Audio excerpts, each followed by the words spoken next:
All right, what a good number for class. Glad everybody's here. We did put a new sheet on the back table if you're interested for the next installment of notes that will cover chapter 6. But today we are in lesson number 6, chapter 5. So be turning your Bibles to the book of Ezra, chapter 5, please. Ezra, chapter 5.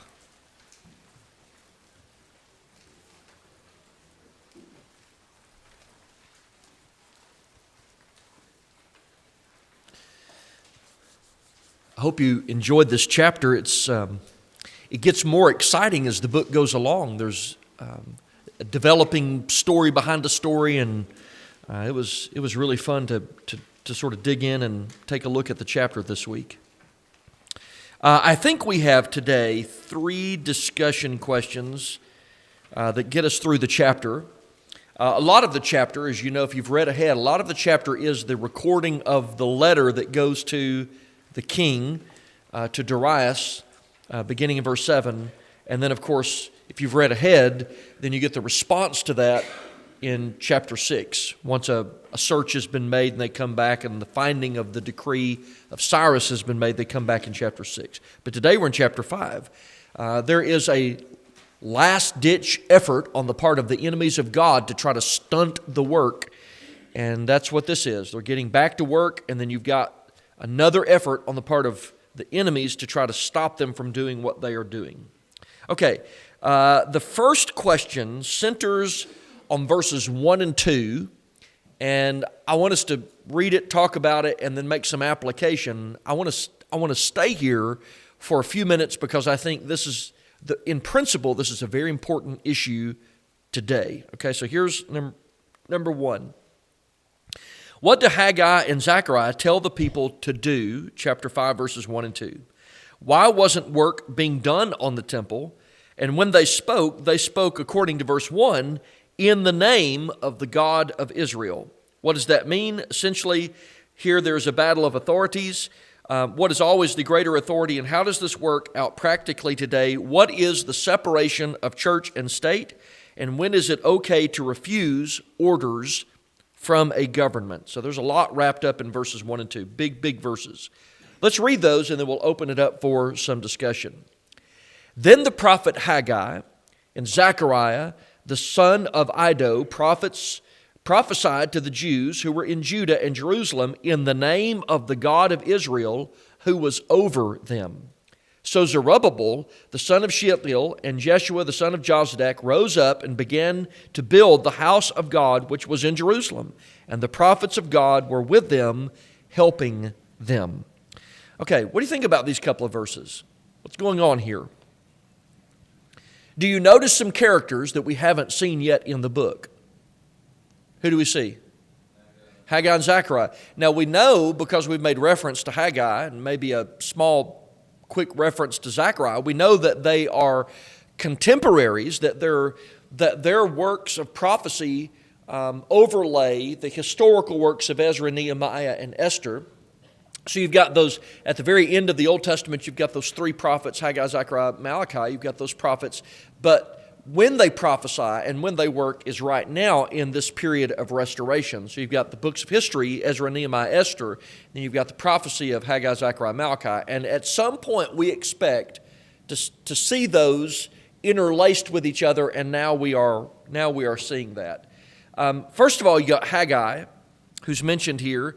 We've made reference to his book already, specifically chapter 1, but he begins and prophesies generally during the 2nd year of Darius, and his book is largely a rebuke of the people because of their indifference to the work. And you might remember a couple of weeks ago in chapter 1, he's telling the people, if you've got time to build your own houses, you've got time to build the house of God, so you better get back to work. They had forsaken the building of the temple. They were focusing on their own pursuits. And in Haggai chapter 1, once they were sufficiently motivated, within 24 days of him issuing a rebuke, they returned work on the temple. So they started back again. Still, he's emphasizing that the temple was not the end itself, that what he wanted in his book was personal faithfulness. That's what his book is about. I want you to be, God speaking through him, I want you to be faithful to me, individually faithful to me. Then we've got Zechariah. He starts his work only 2 months behind Haggai, according to Zechariah chapter 1, verse 1. So they are just absolutely contemporary with each other. And just like Haggai, he emphasizes personal faithfulness. And there's a lot of messianic prophecy in the book of Zechariah. They're still holding out Jesus as the hope of the nation. But these two prophets now appear in the story. They're here, they're part of the story, and they're not just prophesying. At the end of verse 2, it says when they started the construction of the temple, they were right there. They rolled up their sleeves, and they were helping them as well. Everybody was on board in this project. Now, what they did was they spoke in the name of the God of Israel who was over them. Why is that so important? What does this mean that they spoke in the name of the Lord or the God of Israel? Okay, they were representatives of him. Today, if someone speaks in the name of the Lord, what does that mean ultimately? Yeah, by the authority of, right? They were speaking by God's authority, which is super important because in just a moment, in spite of an order from the kings of Persia and Media, they're going to start back work construction on the temple, which means they're not following the opinions of Haggai and Zechariah. These men didn't just say, well, it's our personal opinion that you should start. They're telling them, God told you to get back to work. So they spoke in the name of the God of Israel, which means by the authority of. So it means that when a person speaks in the name of, at least here as it's being done, they were speaking by inspiration. There were no mistakes in the words that were being spoken by Haggai and Zechariah. It was authoritative. This is what God says you must do. And it was not opinion from man, not a suggestion, but direction from God. And today, even today, must we always do everything in the name of the Lord? Yes. You probably, if you can quote the passage, that's fine. But look at Colossians chapter 3. Colossians 3. And it's no coincidence that Colossians 3:17 follows on the heels of Colossians 3:16, which is a passage about singing and worship. Those two things are connected together. Verse 17, whatever you do, that would mean everything, but so that we don't misunderstand, he says, in word or in deed, whether it's spoken, whether it's action, whatever it is, do all in the name of the Lord Jesus, giving thanks to God the Father through him. So it's still today to be done in the name of the Lord. God's word guides us. God's word constrains us. We're bound by it. And they're only doing, Zechariah and Haggai, they're only doing what we do today, which is to follow the verdict of the Lord. Whatever God says, that is what we must do. Now, what was the problem? Were they currently working on the temple? Why weren't they? Okay, in the previous chapter, remember, the enemies of God, or the enemies of God's people, or of God, they went to the king and they said, now we're just doing what's our civil duty to do. We're just trying to be good citizens. We wanted you to know that they're starting work on the temple, and if they do that, they're not going to pay taxes anymore. They're going to be a rebellious city.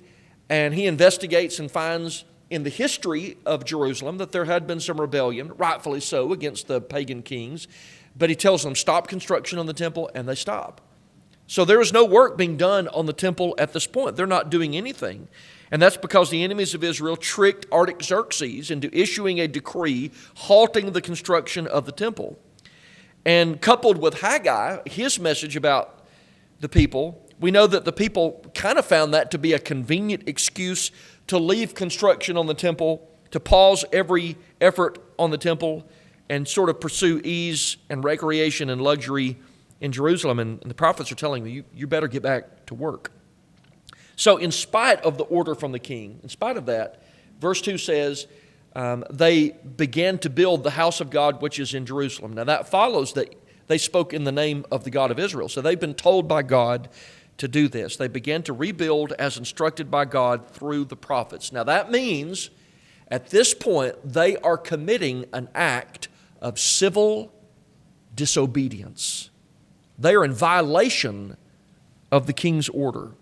Because, again, in chapter 4, verses 21 and 22, they were told by the king to stop what they were doing. Legally, they were bound to stop, but they did not stop.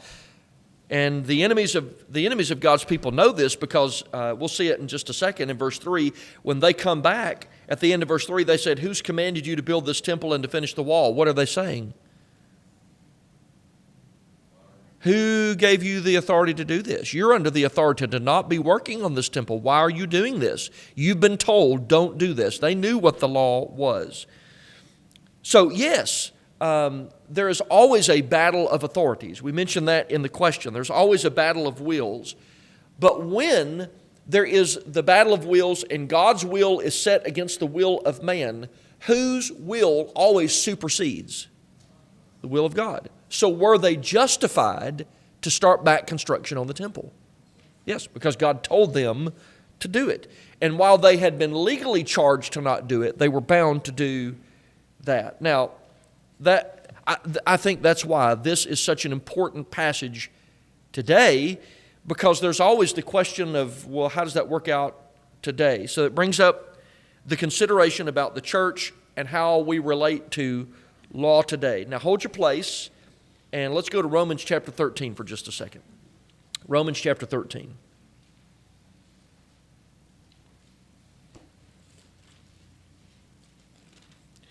There is, I would consider, a companion passage to this. It's in 1 Peter chapter 2.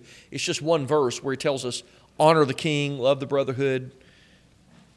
But this is a much more expanded version of that. So it explains a lot of what's happening behind the scenes with civil authority as constructed by God. But look at verse 1.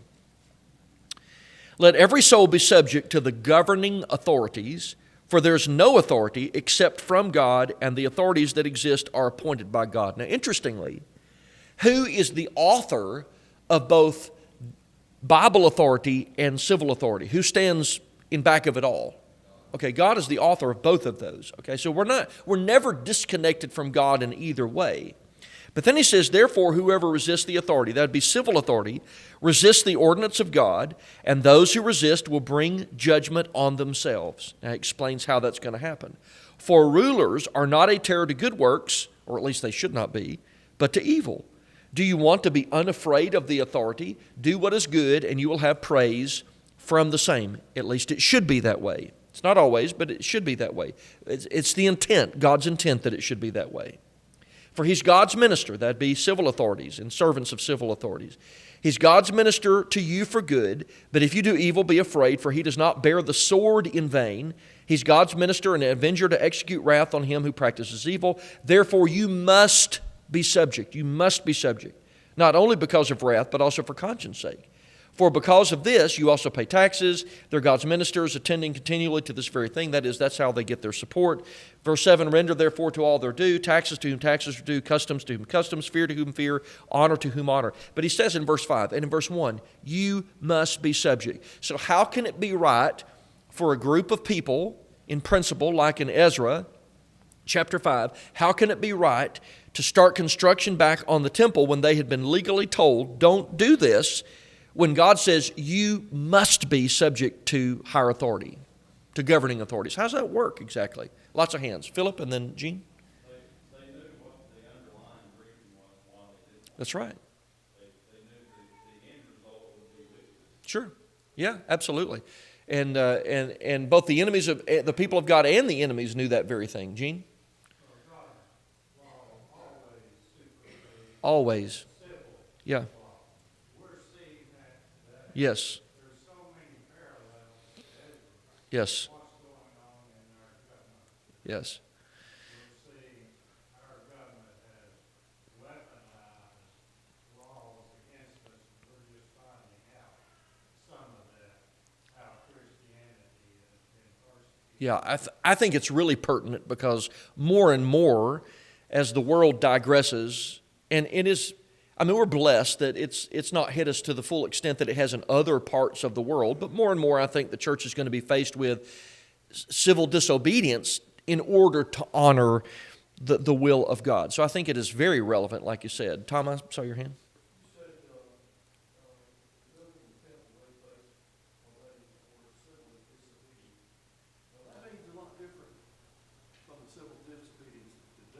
Yeah. If they went against the orders of the king, they were subject to. Oh, yes. The penalty was much stiffer back then. Yeah. Yeah. Absolutely. Yeah, there's still penalty involved. So what generally happens when we would say you always have to follow God no matter what, and if it means that you end up in civil disobedience in order to follow the will of God, then you just have to do that. And I think we all agree with that. But here's what happens. People say, yeah, but haven't you heard of the separation of church and state? And they bring this up as if somehow that phrase is what makes us bound to civil law regardless of what the law of God says. So how do we separate that? Because essentially what they're going to be charged with in verse 3 of chapter 5 is you have no right to go against civil law ever. And that's the way that phrase, separation of church and state, is being used today as a weapon, I think Gene's right, weaponized against Christians. What do you make of that? What's that mean exactly? Think, Tommy? I look at it this way, we're to follow civil authority and all, unless it requires us to sin against God. Right. Up That's right. to that point, we're supposed to follow Sure. civil law. But Yeah. I mean, it's like abortion. Abortion is legal. I mean, it's not right, but it's legal. But if the government came in and commanded or demanded all women have abortions, that would be wrong. They're demanding them, making laws. Right. But, you know. Yeah. Right. Gene, I saw your hand, and then Well, Terry. what the Constitution actually says, regardless of what people say about it, is it actually says the government will not establish a religion. In other words, it can't impose a religion on us. That's right. It doesn't say that we can't have Right. a religion. Right. Or it disallows them from interfering with the free practice of religion. It stops them doing that. But people use this phrase, the separation of church and state, as a way of saying you are bound, so to speak, to the laws of the kings no matter what. Is that what the separation of church and state means? No. Does separation of church and state mean that because you're a Christian, you can't be political? Is that what it means? No, it certainly doesn't mean that. Does it mean that you are disallowed from having a religious or theological view of politics? Is that what that means? No, that's not what that means. It doesn't even mean that we're always bound to do what the law requires, or that we can never deviate from civil authority. That's not what separation of church and state means. What it means, the way it was written, it's been abused to mean something else, but the way that phrase was written was there's a functional separation between church and state. Is that true? Does the church have a different job than the state? And there is separation between the function of those two things. What's the rule? What's the job of the state? We just read it in Romans 13. What's their job? Yeah, protect the innocent, punish evildoers, and hopefully by doing that, provide some sort of a peaceful place for people to dwell so that they can serve God. That's 1 Timothy chapter 2. What's the role of the church? Spiritual. Evangelism. The mission is the saving of souls, the preaching of the gospel, and encouragement and benevolence. That's our job. The state and the church have two different roles. And when we're told, like in Acts 5:29, that you ought to obey God rather than men, what happens is when one encroaches on the other, then we have to refuse the other to say we're just doing the will of God. And that's how that works. Yes, Philip? Our founders were trying to get away from the crown because they were legislating. Of course. People. Yeah. So it's not the state's job to tell you what to That's right. It can't, do yeah. in your own house and in worship. That's exactly right, Terry. No state church, and just a couple words of what that means. But a real brief story, years ago, they were dismantling some buildings in Boston. Mhm. And it just so happens that this was a building that had the first school building in it. Hmm. They found a document, and it stated this, when the building was dedicated, it said, this building is being erected in order that children may learn to read the Bible. Yeah. The Bible was the textbook for a lot of people for English for the longest time. And what's happened is there's sort of the effort of one to overtake the other. But it shouldn't be either way. it's not the church's job to be the state. It's not our job.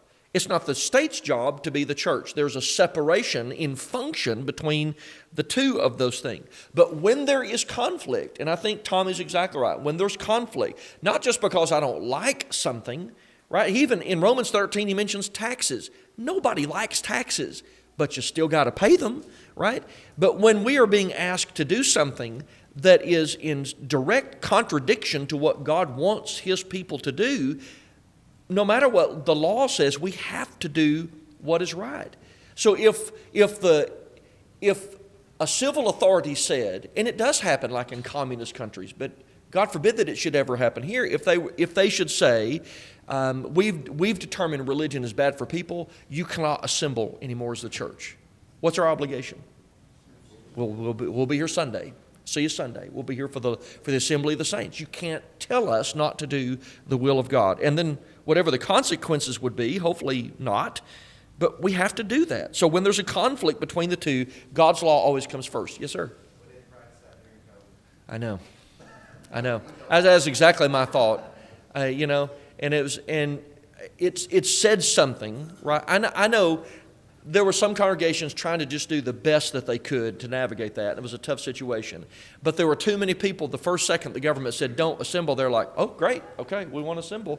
And there was no pushback on that. And people weren't weighing, wait a minute, are we supposed to just give up the assemblies of the saints? That's something we should be doing. And in other parts of the country, not so much here in the South, but other parts of the country, people legally face some pretty stiff consequences over that. So of actually meeting when they were told not to meet. All right. I just think Ezra chapter 5, verses 1 and 2 is so absolutely relevant. You could just change the names and the dates and end up in America 2025 because there's just a lot of that same stuff happening in the world today. All right, so let's get to question number 2. Let's go back to Ezra chapter 5.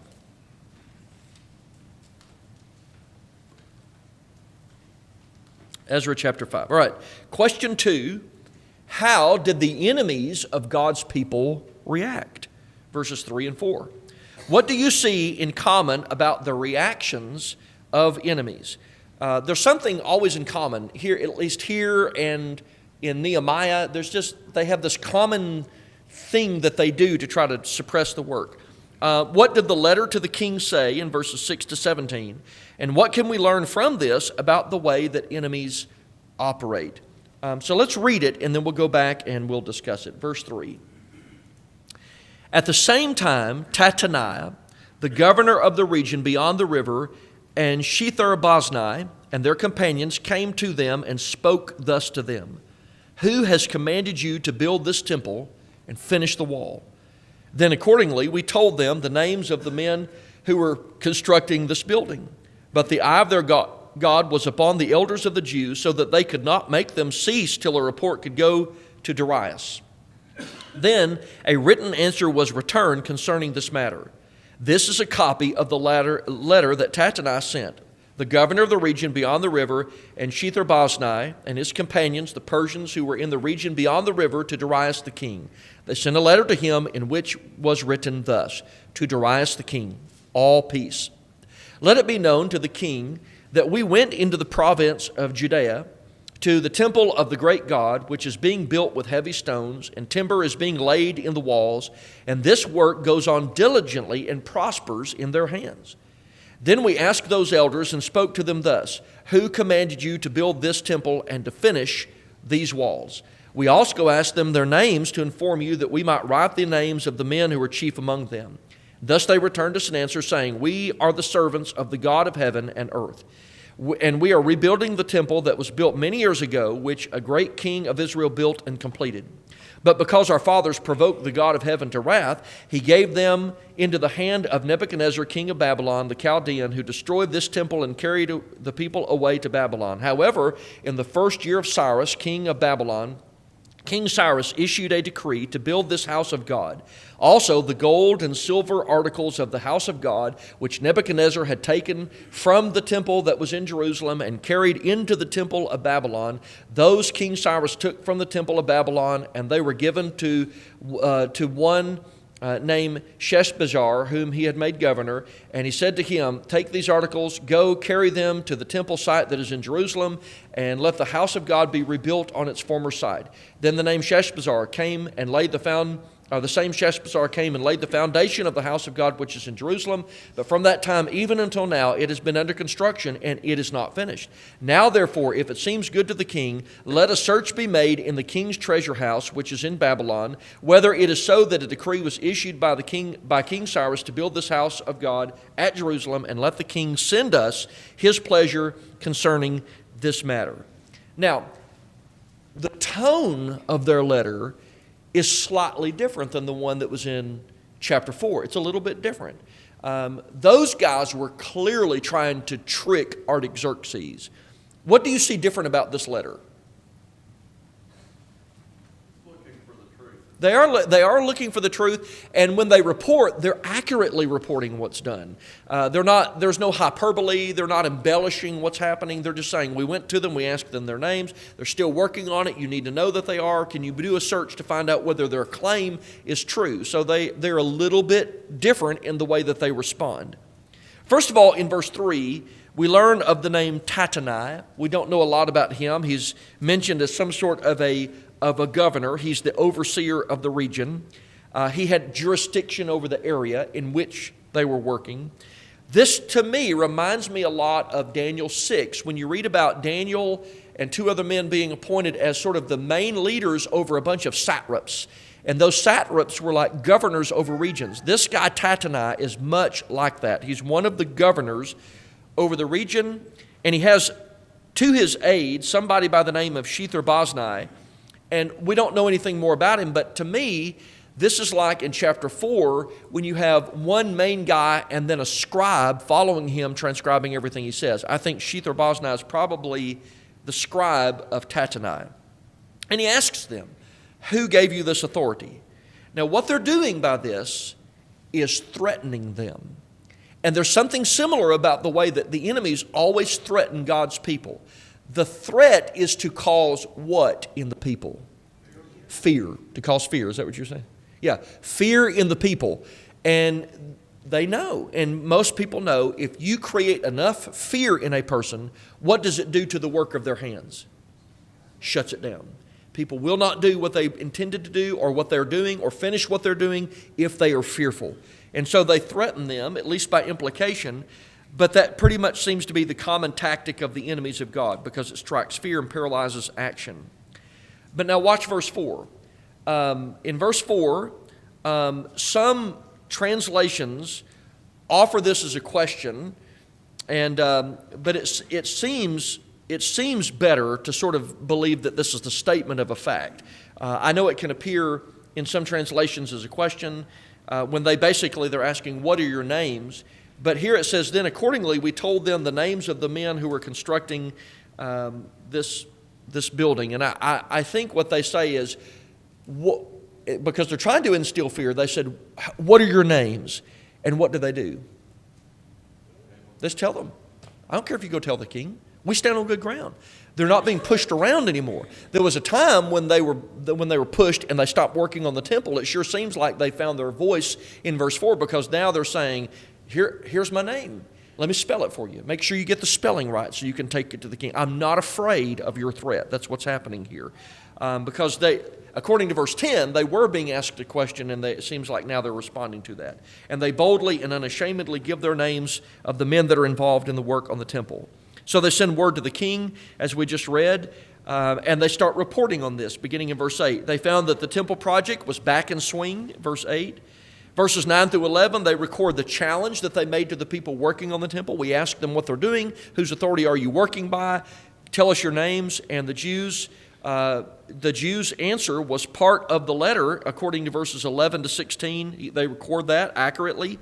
Names were given, and a defense of God's authority was given by the Jews. And part of the answer was the appeal to the decree of Cyrus. And in verse 17, they call on the king, King Darius, to research the matter and find out whether it was true. And the interesting thing is, when Cyrus made the decree, he did the world a favor by not only speaking it, what did he do to it? He wrote it, and so it's going to be found. Yes, Gene? Don't you think one of the reasons they were much more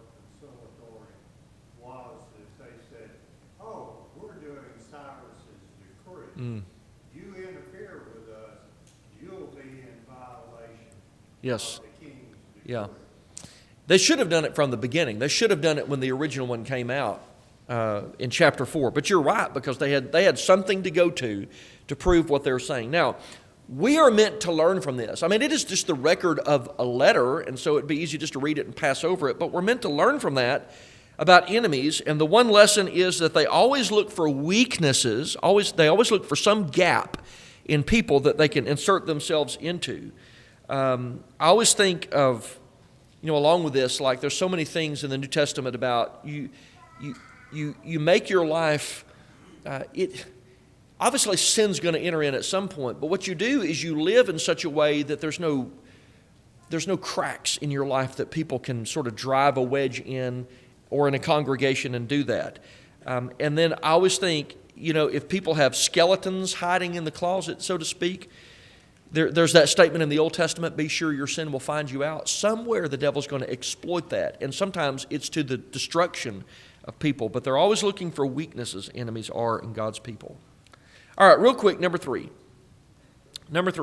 What is the significance of the phrase, but the eye of their God was upon the elders of the Jews, in verse 5? And what does it mean in the context of their efforts? And what must we always remember when we commit to the will of God? What do you make of that in verse 5? When they say, but the eye of their God was upon the elders of the Jews. What does that mean? He was blessing them, yeah. Same thing? Yeah, God was blessing them. What does it mean, the eye of God was upon them? What eye is that exactly? Go ahead, Art. Okay, it's the watchful eye of God. Now, is God physical in His nature? Okay. Does God have a physical human body? No. So does God have literal physical eyes like you and I have? In the Bible, sometimes human characteristics are assigned to God, like it will speak of God's hands, or God's feet, or God's eyes. Why does the Bible do that when He doesn't physically, literally have those things? Why does it do that? Oh, so that's it. So we can understand. So sometimes it's a big jaw-breaking term, anthropomorphism. It means you take human qualities and you assign them to God, but it's for our benefit because we know how eyes work. And when you talk about the eyes of God, we say, well, we know how our eyes work, and so we can assign that to God. What we're doing is gaining some understanding in God. Now, sometimes eyes, as it relates to God, can be a bad thing, critical in the sense that God is critically watching people to condemn the actions of people. Like in Amos chapter 9 and verse 8, the eyes of the Lord take vengeance on people. But it's often used, and here it's used in the good sense, that He's watching with sort of a providential eye over His people. What's the one in 1 Peter 3:12? The eyes of the Lord are over the righteous, and His ears are open to their prayers, right? That's a good thing that God does that. He's watching His people. So here's the deal. This is in Ezra chapter 5. If you're facing a tough decision like they were facing, do we go back to work or do we try to honor what the civil law says when it's now in direct contradiction with the law of God? They said, we're just going to go back to work. We're going to do the right thing. And connected to that is this eye of the Lord, of the God of Israel. He's watching over them. It means, in the context, they went back to work and they're just going to get it done. And now God is providing for them the things they need to get His will done. And the principle is, if God calls us to action, will He give us the things that we have to have in order to get done what we're supposed to get done? He will always do that. And they trust that. They're finally back to where they need to be in trusting that, and they're going to accomplish that at an amazing rate. Any questions on chapter 5? All right. Chapter 6 is what's going to happen now that Darius gets the letter, and he's going to find out something about Cyrus, and we get sort of version 2 of Cyrus's decree. It's not in contradiction to the one in chapter 1. It's just a little bit longer because you get a little bit more detail of that decree, and the completion of the temple is there, and some of it's interestingly, I don't want to give too much away, but the king basically tells Tattenai and the people who are objecting, tell them to get back to work, and why don't you help them get it done? You give them some supplies, and now they're supposed to be part of it, and it gets done, and now we have worship starting back in Jerusalem in chapter 6. So please get a copy of that. I think you'll enjoy that chapter. The notes are on the back table if you want a copy of those. But thank you for your great input today. Great input. Appreciate it.